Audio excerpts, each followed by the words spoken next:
Reverend Elea Kemler, and welcome to A Good Enough Lent with Kate Bowler and Jessica Richie, day 32. Today's reflection is called Gondola Prayers, and it is slightly shortened and adapted. When I was 5 years old, our family went on one of those gondola trips up a mountain in British Columbia. And at the very moment our cable car was suspended over the deepest part of the valley below, it stopped. It swayed at first, and then it just went still.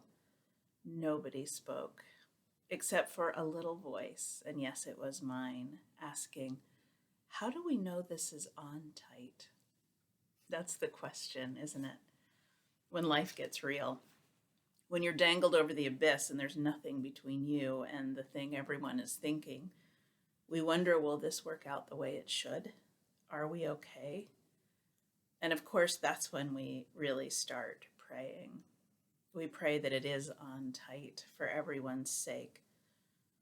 In the face of uncertainty, sometimes all we can do is pray. But what are we actually doing when we pray? Experience tells us that prayer isn't some secret remote control we can use to zap reality to our liking. Sometimes we pray and nothing changes at all, and sometimes it does. But there is a theodicy issue at stake in the question of prayer. Theodicy is a theological word for the problem of evil in this world. As I look back on my 5-year-old self hanging over a deep ravine, it would be a perverse God indeed, who said, well, be good enough and pray in the right way, and then it will be okay. So that can't be it. So what are we doing?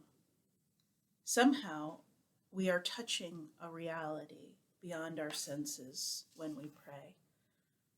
Did you know that it isn't your eyes that see, it's your brain? I read an article in the New Yorker by Nicola Twiley called Seeing with Your Tongue. A person experiencing blindness, she wrote, could learn to see with a device called a brain port.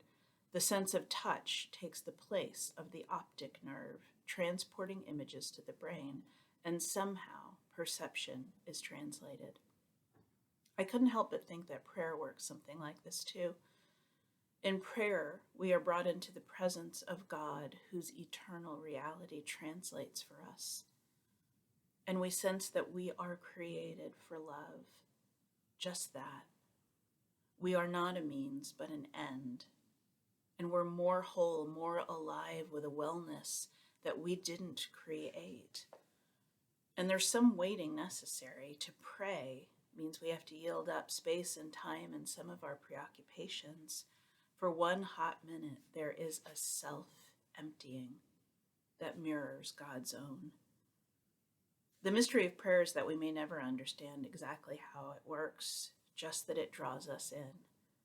It draws us into an intimacy with God who hears. When even in our tiniest voices, we wonder, how do we know this is on tight? And we can expect, trust somehow, that someone hears us and answers. I just know.